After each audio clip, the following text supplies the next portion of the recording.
नमस्कार, जय हिंद। मैं प्रीत मनी और आप देख रहे हो उड़ान with Preet money YouTube channel. और आज हमारे साथ इस वीडियो में है दीपांकर सर, जो कि एफसीआई एजीएम है। तो सर, सबसे पहले आपका हमारे चैनल पे बहुत बहुत स्वागत है कि थैंक यू। आपने हमें टाइम दिया। Thank you Preet sir money. सबसे पहले आप हाँ सर, सबसे पहले आप अपने बारे में थोड़ा सा इंट्रोडक्शन, सीएसए कानपुर से लेके और अभी तक का जो दौर रहा, जो अचीवमेंट रहा, वो सभी चीजों को इंक्लूड करते हुए सर दीजिए। सबसे पहले तो मैं आपको धन्यवाद देना चाहूँगा। आप क्या देखा जाए तो मुझसे अभी जूनियर हैं, बट लेकिन आप काफ़ी अच्छा काम कर रहे हैं। आप मैंने और भी देखा है, और भी लोगों के आप इंटरव्यूज लेते हैं, एक अवेयरनेस फैलाने का आप काम कर रहे हैं एग्रीकल्चर सेक्टर में। क्या क्या जो भी जिन्होंने भी अच्छा किया है उनका, उनसे आप एक्सपीरियंस उनका शेयर कराते हैं। ये बहुत बेनिफिशियल होगा हमारे कम्युनिटी के लिए। सो आपको भी हाँ बहुत बहुत धन्यवाद। और अब मैं इसको बहुत अप्रिशिएट करता हूँ, और आपको, आप ऐसे ही करते रहें इसे। तो मैं, जैसा कि आपने पूछा, मेरे बारे में पूछा, तो मैंने 11th और 12th क्लास एग्रीकल्चर से पढ़ा हुआ है, मीन्स हाँ एग्रीकल्चर सर। स्ट्रीम से पढ़ा था। फिर इसके बाद आपका मैंने, सर, आपका ट्वेल्थ में एग्रीकल्चर था, यानी कि केमिस्ट्री बायो एग्रीकल्चर। जी जी जी, मेरा एग्रीकल्चर था। तो मैं इसके बाद मैंने 2016 में मैंने यूपी कैडेट की परीक्षा दी, और उस समय मेरी उसमें फर्स्ट रैंक आई थी।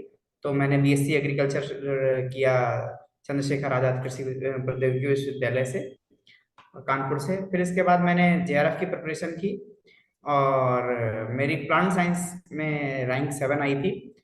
और मैंने जेनेटिक्स प्लांट ब्रीडिंग में एडमिशन लिया, आईआरआई में, IRI new Delhi genetics division में। देन इसके बाद साथ ही साथ यूपी कैट पीजी में मेरी रैंक 1 थी, और बीएचयू के एग्जाम में भी मेरी ऑल ओवर रैंक 1 थी। इसके यस बाद सर। उसी टाइम पर इफ्को का एक फॉर्म आया था। तो एक्चुअली मैं एग्जाम, कॉम्पिटिटिव एग्जाम देने का बड़ा मेरा वो शौक था। मीन्स कोई एग्जाम आता था तो मुझे देने में बहुत ज्यादा एक्साइटमेंट सा रहता था। तो मैंने इसके बाद मैंने कई एग्जाम उसके बाद दिए, जेआरएफ के जस्ट बाद। चूंकि मेरी ऑनलाइन क्लासेस चल रही थी, तो मुझे टाइम टाइम मिल जाता था पढ़ने का। तो पढ़ाई उसके साथ साथ मैं कॉम्पिटिटिव एग्जाम के लिए भी पढ़ पाता था। तो मैंने इफ्को का एग्जाम दिया, वो भी मेरा उसमें भी हो गया था फाइनली, बट उसको मैंने ऑप्ट नहीं किया।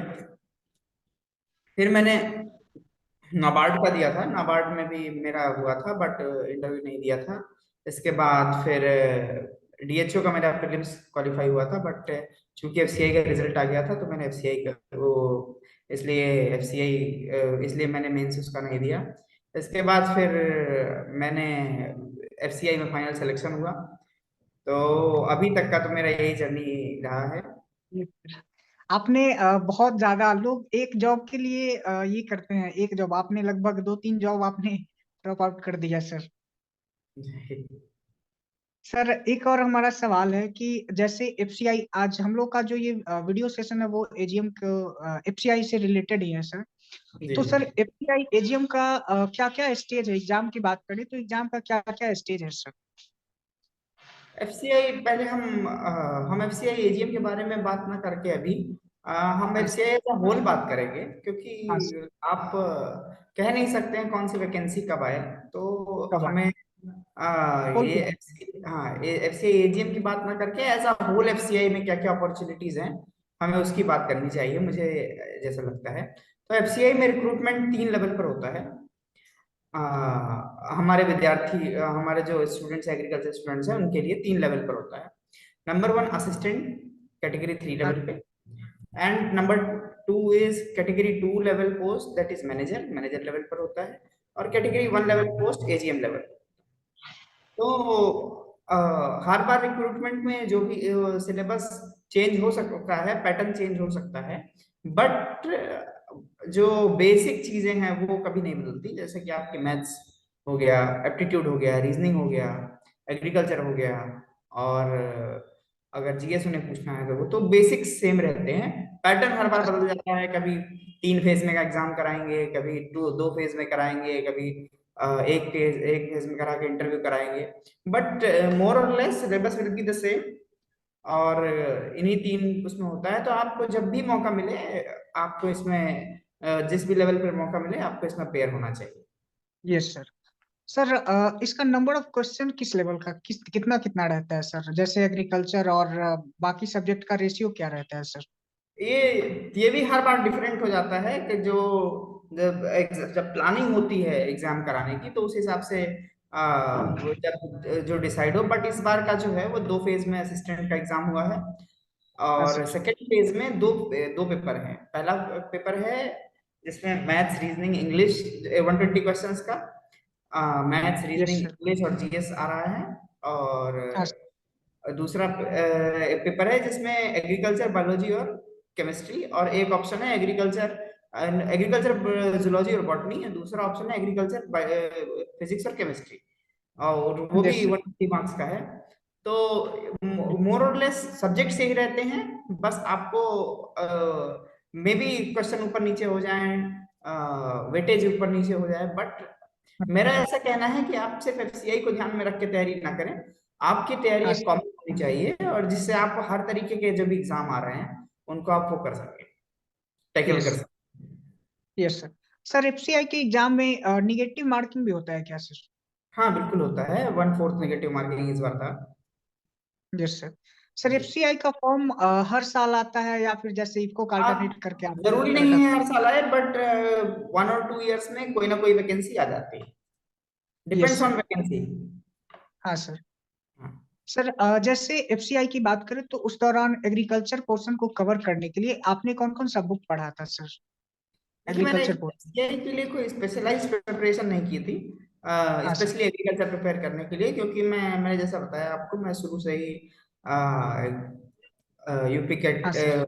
जेआरएफ के लिए और ये डिफरेंट एग्जाम के लिए, पीजी के एंट्रेंस एग्जाम के लिए तैयारी करता था। तो वो एक मेरा था। दूसरा वो उससे मेरा एग्रीकल्चर कवर था। दूसरी बात ये है कि जैसे जो उसमें अलग सब्जेक्ट थे, जैसे कुछ पोर्शन होता है एक्ट्स का, एक्ट्स आते हैं उसमें, या फूड से रिलेटेड लॉज या लेजिस्लेशंस जो भी आते हैं, वो मैंने अलग से कवर किया था।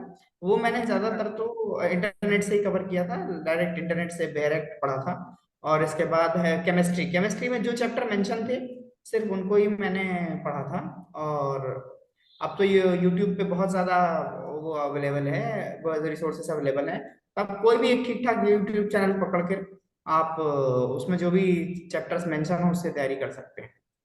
हाँ सर। सर जैसे केमिस्ट्री की बात करें तो किस लेवल का रहता है, 12th लेवल तक आप या फिर? 12th लेवल का आपको पढ़ना है, बट उसमें डीप नहीं पढ़ना है। आपको डीप नहीं? टॉपिक्स क्लियर होने चाहिए, जैसे कि आप एटलीस्ट सिंपल आईयूपीएसी नॉमेनक्लेचर कर पाए, का नाम दे यस। पाए, और जो आपकी ब्रॉड रिएक्शंस हैं आपको याद होनी चाहिए, इनऑर्गेनिक की, ऑर्गेनिक की, जो भी है, जो भी सिलेबस हो उसके अकॉर्डिंग, तो आपको वही ध्यान रखना है।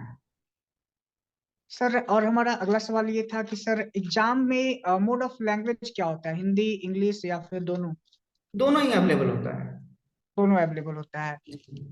सर अगला हमारा सवाल ये था कि इंटरव्यू किस तरह से होता है, किस तरह से क्वेश्चन पूछे जाते हैं इंटरव्यू के दौरान? इंटरव्यू बेसिकली, कोई भी इंटरव्यू, नॉट ओनली एफसीआई, कोई भी हाँ आप इंटरव्यू में बैठेंगे तो बेसिकली वो 3 चीजों पर आधारित होता है। नंबर 1 आपके पर्सनल उस पे, आपके पर्सनल डिटेल्स पे। नंबर 2 आपकी एजुकेशनल बैकग्राउंड पे। नंबर 3 वो जॉब जो है जिसके लिए आप आए हैं हाँ उसके ऊपर। तो आपको इन 3 चीजों पर काम करना चाहिए। आपकी पर्सनल डिटेल्स आपको अच्छे से पता हो, आप किस कॉलेज में पढ़ते हैं, कौन सा सब्जेक्ट पढ़ा है आपने, जो भी आपका इंटरेस्ट एरिया है, वो सब आपको पता होना चाहिए ठीक से। इसके बाद आपने जिस सब्जेक्ट्स में शिक्षा पाई है या अगर आपका कोई जॉब एक्सपीरियंस है तो उसके बारे में आपको अच्छे से पता होना चाहिए।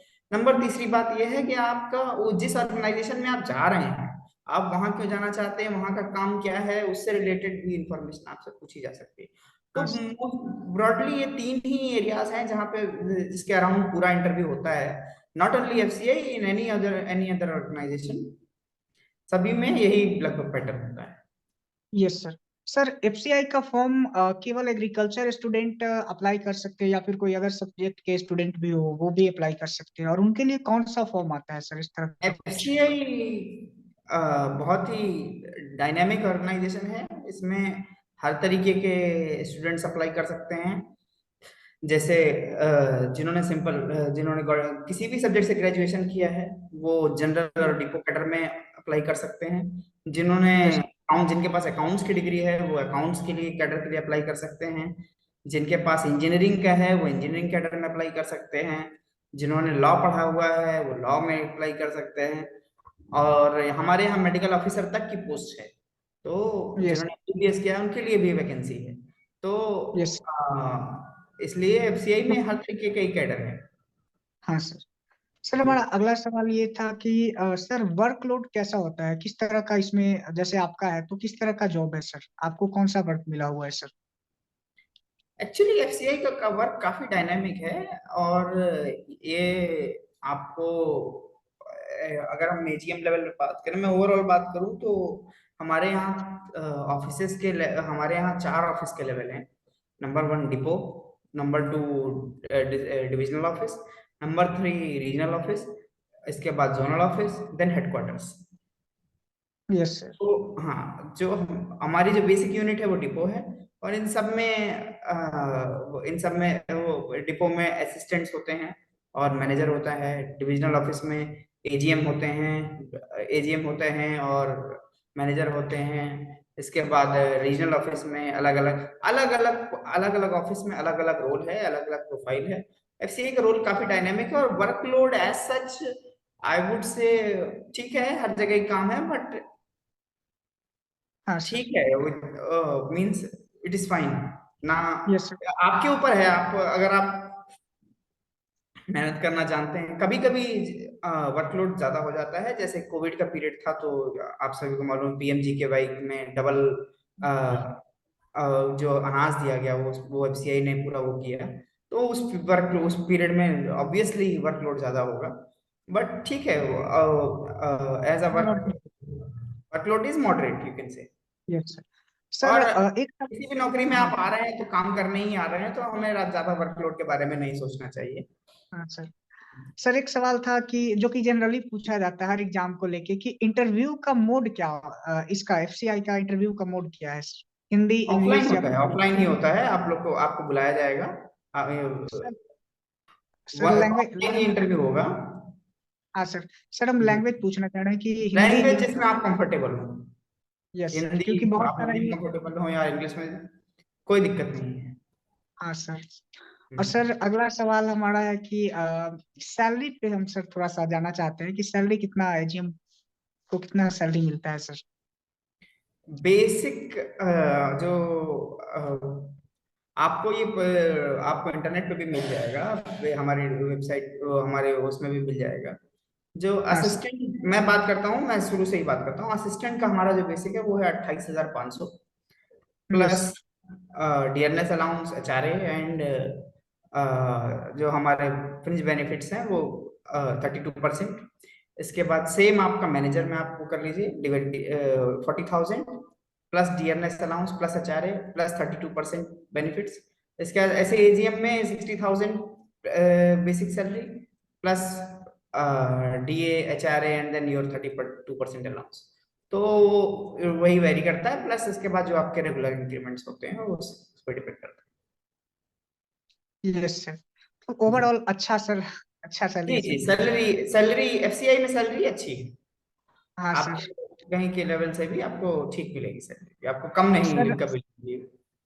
सर अभी जो लोग तैयारी कर रहे हैं इंक्लूडिंग मी, जी हम लोग भी तो वही है सर, अभी प्रिपरेशन के दौरान ही है, बहुत सारा जॉब या फिर जेआरएफ वगैरह का तैयारी कर रहे हैं सर। तो जी सर हम जी। लोगों के लिए आप क्या कहना चाहेंगे सर? क्योंकि आप बहुत कम उम्र में सर बहुत जो कहा जाए उपलब्धि जो आपने हासिल की है। और सर मैं एक चीज पर्सनल मैं आपका मैं इस लाइव में शेयर करना चाहता हूँ कि आपसे मैं जब हम आपसे 3 साल से जुड़े हुए हैं सर, जी तो मुझे पता चला कि जब आप वैसे बायो के स्टूडेंट अधिकतर प्लांट साइंस लेते हैं सर, प्लांट साइंस सेक्टर में जाते हैं सर, जी जी। लेकिन आप एग्रीकल्चर के स्टूडेंट होके प्लांट साइंस लेके फिर वहां पे भी बहुत अच्छा करना, तो आपसे जी सर हम खुद प्रभावित हुए और हम जी। खुद इसी सब्जेक्ट से तैयारी कर रहे हैं सर। बहुत बढ़िया, आपका भी, मैं आशा करता हूँ आपकी बहुत अच्छी रैंक आए और आपको आईआरआई में पढ़ने का मौका मिले। यस तो सर। मैं मेरा कहना यही है कि आप सभी से कि बेसिक्स पर ध्यान देना चाहिए। आप यस सर। जो अभी बीएससी में स्टूडेंट्स हैं उनको तो मैं यही सलाह दूंगा, आप सेमेस्टर कोर्सेज पे अपने ध्यान दें। बहुत से कॉलेज है जिनमें अच्छा पढ़ाया जाता है, क्लासेस रेगुलर होती हैं, बहुत से कॉलेज है जहाँ पे रेगुलर नहीं होती हैं। बट हो इट इज पाती योर है। Duty, it is your duty कि आपको जो भी सेमेस्टर पढ़ रहे हैं उसके इम्पोर्टेंट कोर्स आपको, इम्पोर्टेंट कॉन्सेप्ट्स आपको पता हो, ताकि आप जब फाइनल प्रिपरेशन करें तो 2-4 महीने में कोई भी सारे 4 साल के कोर्स को कॉम्प्रिहेंड करना इतना आसान नहीं होता। तो अगर आपने हाँ थोड़ा सर। थोड़ा थोड़ा थोड़ा पढ़ा है तो it will be very easy for you. जैसे मैंने बहुत कोई स्पेशलाइज प्रिपरेशन कभी नहीं की, but I don't remember any exam की जो मेरा अभी क्वालिफाई ना हुआ हो और जिसमें हाँ मेरा सिलेक्शन ना हुआ हो। तो हाँ सर। ये कंसिस्टेंसी आपको रखनी है, यस कंसिस्टेंसी सर। रखें और लगातार पढ़ते रहें, और बेसिक्स आपका स्ट्रांग होना चाहिए। इफ हाँ basics sir. Are strong rest other can follow. आप बस यस। मॉडिफाइड जो भी मॉडिफिकेशन है सिलेबस का, आप उसको, आपको बस उस पर ध्यान देना है, बस आप उस पर देख के उसकी तैयारी कर लें और आप हर एग्जाम के लिए लगभग तैयार होंगे, इतना मैं अश्योर कर रहा हूँ आपको। और जैसे मैथ्स है, रीजनिंग है, इसको भी थोड़ा थोड़ा आप लोग ध्यान देते रहें, यस। आपको कभी कोई प्रॉब्लम नहीं आएगी। हाँ सर।